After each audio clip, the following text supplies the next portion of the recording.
ചെയ്യേണ്ടത് ഈ പടം ചെയ്യേണ്ട ആണോ, അത് ചെയ്യണോ, ഇതിങ്ങനെയാണ് അങ്ങനെയാണ് അങ്ങനെയൊക്കെയുള്ള വേണ്ട അതങ്ങനെ അങ്ങനെയൊക്കെ പറയുന്നതേ ഉള്ളൂ. വിമർശനം ജനങ്ങളല്ലേ പറയേണ്ടത്, തീർച്ചയായിട്ടും ജനങ്ങളാണ്. അതെ. ഇനി എമ്പുരാന് പിന്നിൽ പൃഥ്വിരാജ് അനുഭവിച്ച ഏറ്റവും വലിയ പ്രതിസന്ധി എന്തായിരിക്കും? എമ്പുരാന് ശേഷമോ? എമ്പുരാനിൽ പിന്നിൽ എന്ന് വെച്ചാൽ എമ്പുരാനിൽ അത് ശരി. അപ്പൊ എമ്പുരാന്റെ ചിത്രീകരണവുമായിട്ട് സംബന്ധിച്ച് പ്രതിസന്ധി. പാവം ഞാനില്ലാത്തായിരിക്കും അഭിനയിക്കാനേ. ഞാൻ വിചാരിച്ചു അപ്പൊ അവിടെ എക്സ്പ്രഷൻ കണ്ടായിരുന്നോ? ഞാൻ പറഞ്ഞ മുഴുവൻ കേട്ടില്ല. അത് പൊന്നു മോളെ, അവന് പ്രതിസന്ധിയൊക്കെ അനുഭവിച്ച ഞങ്ങളൊക്കെയാ ഫോണിൽ കിട്ടത്തില്ല, കാണാൻ പറ്റാറില്ല. പാവം എനിക്കറിയാം. അവന് അതിനകത്ത് ഒരു 12 മണി 1 മണി വരെയൊക്കെ ഇത് ഷൂട്ടിങ് കഴിഞ്ഞ് വന്നാലും പിന്നെ അത് ഞാൻ ബ്രോഡാഡി കണ്ടതാ കേട്ടോ. അവൻ്റെ ദ വേ ഓഫ് അവൻ്റെ ഒരു ഹാൻഡിൽ, അയ്യോ ഞാനത് പറയുകയും ചെയ്യും. അത് എല്ലാവർക്കും പിറ്റേ ദിവസം എത്ര മണിക്ക് ഷൂട്ടിംഗ് തുടങ്ങണം, എത്ര മണിക്ക് ആദ്യത്തെ ഷോട്ടിലാരൊക്കെ വേണം, അതുവരെ രാജുവിൻ്റെ ഇതിൽ പാവ അസോസിയേറ്റ് എല്ലാവരോടും വിളിച്ച് പറയും. അപ്പം പ്രതിസന്ധി എന്ന് പറയാൻ അവൻ അനുഭവിച്ചത് ഒരു പക്ഷേ ചില സ്ഥലത്ത് ചെയ്തപ്പോൾ ഈ കാലാവസ്ഥ ഭയങ്കര, എസ്പെഷ്യലി ഞാൻ കേട്ടത് ഗുജറാത്തിലൊക്കെ ഭയങ്കര മഴയുണ്ടായിരുന്നു. അപ്പോൾ ഒരു 3-4 ദിവസമൊക്കെ ചോദിച്ചപ്പോൾ മഴയാകുമ്പോൾ ഷൂട്ടിങ് ക്യാൻസൽ ചെയ്തു. അതൊക്കെ പറയുമ്പോൾ ഒരു ചെറിയ ടെൻഷനും വിഷമമൊക്കെ ഉണ്ട്. കാരണം അവനിങ്ങനെ ടൈം വെച്ചിട്ടാണല്ലോ ഈ കൊണ്ടുപോകുന്നത്. പക്ഷെ അതൊന്നും ചെയ്യാൻ പറ്റത്തില്ല മോളെ. അതിപ്പോൾ ഏത് സിനിമയ്ക്കായാലും ഇതൊന്നല്ല, ഒരു കാലാവസ്ഥ, പ്രതികൂലമായ ഒരു കാലാവസ്ഥ വന്നാൽ, കൂട്ടത്തിൽ അഭിനയിക്കുന്ന ഒരാളിനൊരു ശാരീരിക അസ്വാസ്ഥ്യം വന്നാൽ, അയ്യോ അതിനൊക്കെയാണ് നമ്മളൊക്കെ പ്രാർത്ഥിക്കുന്നത്. ഈശ്വര ആർക്കും ഒരു പനി പോലും വരുത്തല്ലേ ദൈവമേ എന്നൊക്കെ നമ്മൾ പ്രാർത്ഥിക്കുന്നത് അതൊക്കെ തന്നെ. ആ ഒരു സമയത്ത് ഇങ്ങനെ മഴ വന്നത് കുറച്ചൊരു ഷൂട്ടിംഗ് ഡിലേ ആക്കി എന്നുള്ള ഒരു അതേ ഒരു പ്രതിസന്ധിയായിട്ട് പറഞ്ഞ് ഞാൻ കേട്ടിട്ടുള്ളൂ. ഓക്കെ. ഇനി പൃഥ്വിരാജ് എന്ന നടനിൽ അമ്മ കണ്ടെത്തിയ ഏറ്റവും വലിയ ക്വാളിറ്റി? അമ്മയെ സ്നേഹിക്കുന്നതാ, തീർച്ചയായിട്ടും. അത് ഏറ്റവും ഒരു മഹത്തായ സംഭവം എന്താണെന്ന് വെച്ചാൽ, മൂന്നാമതൊരാൾ കണ്ടാൽ വിചാരിക്കും ഇപ്പം ഭയങ്കര ഗൗരവക്കാരനല്ലേ, മിണ്ടു ചേച്ചിയോടൊക്കെ എന്നൊക്കെ തോന്നുമെങ്കിലും അതാണ് സുഖോട്ടനും. ആ സ്നേഹം അറിയണമെങ്കിൽ അത് അനുഭവിക്കുന്നവർക്കേ പറ്റുള്ളൂ. അത് പരസ്യപ്പെടുത്തി അതൊന്നും നടക്കത്തില്ല. കാരണം അത് വളരെ അച്ചട്ടായിട്ട് ഞാൻ പറയുകയാണ്. സുഹോട്ടനും രാജുവും ആ കാര്യത്തിൽ ഒറ്റുപോലെ അവരുടെ സ്നേഹം എന്താണെന്ന് ആരെയാണോ സ്നേഹിക്കുന്നത് ആ സ്നേഹിക്കപ്പെടുന്നവന് പെട്ടെന്ന് ഫീൽ ചെയ്യും. പക്ഷേ അതൊരു പ്രദർശനം ഒരു എക്സിബിഷനിസം ഒന്നുമില്ല മോനെ. അങ്ങനെ ഇങ്ങനെ മറ്റേ വിളയിലൊക്കെ അങ്ങനെയാണല്ലോ അമ്മ. അത് സുഹോട്ടനും അങ്ങനെയാണല്ലോ. അയ്യോ സുഹോട്ടന ഞാൻ പറയാറില്ലേ, പണ്ട് ഞാൻ എൻ്റെ കൂടെ നിന്ന് സ്ത്രീ, ഞാൻ എവിടെയോ സുഹോട്ടൻ തന്നെ ഡ്രൈവ് ചെയ്യുക. അപ്പം ഞാൻ ചെന്ന് ഫ്രണ്ടിൽ, അപ്പോൾ അവർ പറഞ്ഞു അമ്മ സാരിയുടെ അവിടെ കുറച്ച് വിട്ടിരിക്കുക, അയ്യോ തേച്ചത് പൊള്ളിയത്. ഞാൻ സുഹോട്ടൻ 2 മിനിറ്റ്, ഞാൻ ഇതിന് ചേരുന്ന വേറൊരു സാരി ഉണ്ട്. പറഞ്ഞ ഉത്തരം, ഈ സാരി പൊള്ളിയത് കാശില്ലാത്തതുകൊണ്ട് പൊള്ളിയ സാരി ഉടുത്തോണ്ട് വന്നിരിക്കുന്നു മല്ലിക സുമാരെന്ന് ആരും പറയത്തില്ല. ആ പെണ്ണുമ്പിള്ള അത് കണ്ടില്ലെന്നേ പറയുള്ളൂ, സാരമില്ല കയറിയിരിക്കാൻ. അതുപോലെ ഞാൻ കേട്ടിട്ടുണ്ട് അത് വെച്ചോണ്ടൊരു വേറൊരുക്കം അതൊന്നുമില്ല. അത് അങ്ങനെ അദ്ദേഹത്തിൻ്റെ ഒരു ജീവിത രീതി അതാ. ഈ വലിയ കാണിക്കലും പിടിക്കലും അതിലൊന്നും അദ്ദേഹം വിശ്വസിക്കുന്നില്ല. അതൊക്കെ കാണിക്കലും പിടിക്കലും ഒക്കെ നമ്മൾ ആരായിരുന്നു എന്നുള്ളത് മൂന്നാമതൊരുത്തം പറയണം, നമ്മൾ കാണിച്ചിട്ടല്ല. ഭയങ്കര സംഭവം കേട്ടോ അവരെന്ന് പറയേണ്ടത് എന്നുള്ള ഒരു ഇത് നമുക്ക് പറഞ്ഞു തരാറുണ്ട്. അത് തന്നെയാണ് സ്നേഹത്തിൻ്റെ കാര്യത്തിലും. എന്നെ എന്തുമാത്രം സുഹോട്ടൻ സ്നേഹിക്കുന്നുണ്ടെന്നുള്ളത് എനിക്ക് നന്നായിട്ടറിയാം, എൻ്റെ മക്കൾക്ക് പോലും അറിയത്തില്ല. അതുപോലെ രാജുവിന് എന്നോട് എന്ത് സ്നേഹമുണ്ടെന്നുള്ളത് എനിക്ക് വ്യക്തമായിട്ടറിയാം. അത് അത്ര കണ്ടറിയാമോ സുപ്രിയയ്ക്കും ഇന്ദ്രജിത്തിനും പൂർണിമയ്ക്കും ഒക്കെ എന്നുള്ളതിനെ കുറിച്ചുള്ള സംശയമേ ഉള്ളൂ. ഓക്കെ. ഇനി എമ്പുരാൻ എന്ന സിനിമ മല്ലികാമ്മ ആണ് പ്രൊഡ്യൂസ് ചെയ്തതെങ്കിൽ സിനിമയിൽ വരുമായിരുന്ന ഒരു മാറ്റം എന്തായിരിക്കും? എന്റെ പൊന്നെ, പടം കണ്ടിട്ടല്ലേ പറയാനൊക്കെയുള്ളൂ.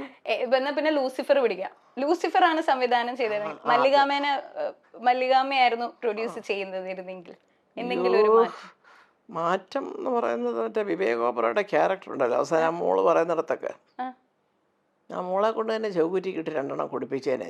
അടിപൊളി, സത്യം. അതൊക്കെ ചെയ്യണം പെൺപിള്ളേർ. കാണാൻ ഗുണമെന്ന് 10 കൊല്ലം കഴിയുമ്പോൾ കുറെ കഥ പറഞ്ഞിട്ട് എനിക്കിവിടെ അതൊക്കെ സത്യം പറയാം. ഞാൻ അതൊക്കെ പറയുമ്പോൾ വിഷയം മാറിപ്പോവും. ശരിയല്ല, ഒരു കാര്യം സംഭവിച്ചാൽ അപ്പം പറയാനുള്ള ഗട്സ് വേണം. എടാ പുല്ലേ, നീ ഇനി മേലാൽ ഈ പ്രദേശത്തൊന്ന് അടിച്ചു നിന്റെ ചെവ് എന്ന് പറയണം. അത് 15 കൊല്ലം പറയാതെ ചേട്ടാ എന്ന് പറയും നടന്നു വെച്ച് പിന്നെ കഥയും കൊണ്ടുവരരുത്. അത് തെറ്റ്.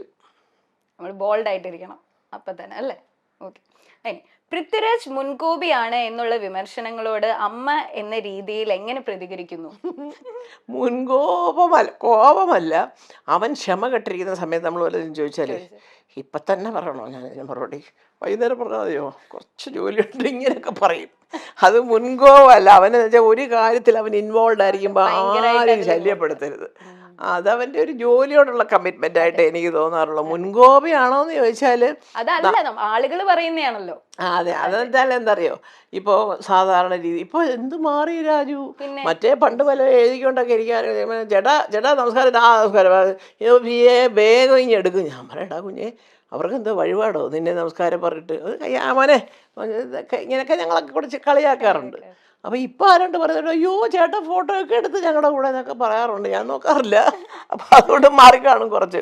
അതല്ലെങ്കിലും 20-22 വയസ്സിലുള്ള പെരുമാറ്റം അല്ലല്ലോ 40 വയസ്സാകുമ്പോഴേ. അപ്പം ആ പക്വത, ആ ജീവിതം കണ്ട് കണ്ട് കണ്ട് കണ്ട് മനുഷ്യർക്ക് കുറച്ചൊരു പക്വത വരും. ആളുകൾ അങ്ങനെ പറയുമ്പോ അങ്ങനെ പ്രതികരിക്കാറൊന്നുമില്ല. ഓ, അതൊന്നുമില്ല. അത് സമയമാകുമ്പോ തന്നെ മാറിക്കൊള്ളുന്നുള്ളത്. ഇനി ലാസ്റ്റത്തെയാണ്, ഫസ്റ്റ് ഷോ ആർക്കൊപ്പം മല്ലികാമ്മ കാണും? ആഗ്രഹം എൻ്റെ മോനൊക്കെ തന്നെയല്ല, ആന്റണി വളരെ സ്നേഹത്തോടുകൂടി ചേച്ചി കാണുന്നത്. പക്ഷേ അവിടെ പോയാലേ ആദ്യത്തെ ഷോയ്ക്ക് എങ്ങനെ ഇരിക്കും അറിയാലോ, ഒരു ഡയലോഗ് കേൾക്കാനൊക്കത്തില്ല. പ്രത്യേകിച്ച് മോഹൻലാലാണ് ഹീറോ. തിയേറ്റർ മുഴുവനും ലാലേട്ടാ, എൻ്റെ ലാലേട്ടാ എന്നൊക്കെ വിളിച്ച് വിളിച്ച് എന്തുവാ പറയുന്നത് കേൾക്കാൻ അവസ്ഥ. എനിക്കാണെങ്കിൽ സിനിമ കാണുമ്പോൾ ഒന്ന് എന്താ പറയുന്ന ഡയലോഗൊക്കെ കേൾക്കണം എന്നൊക്കെ ഉണ്ട്. എന്നാലും ഇപ്പോൾ ഇവിടെ കണ്ട് 4 തിയേറ്റർ ഉണ്ടെന്ന് പറയുന്നുണ്ട് കൊച്ചിയിൽ. എല്ലായിടത്തും ഉണ്ടെന്ന് പറയുന്നത്. മോളിൽ തന്നെ 2-3 തിയേറ്ററിലുണ്ട്. എവിടെയെങ്കിലും ഒന്ന് കാണും. ഫസ്റ്റ് ഡേ കാണണം എനിക്ക്. കാരണം അതിൻ്റെ റിയാക്ഷൻസ് എല്ലാം ഒന്ന് കറക്റ്റായിട്ട് അറിയാമല്ലോ. പുറത്തിറങ്ങിയിട്ട് കാണാവണമെന്ന് വല്ലവരും പറയും.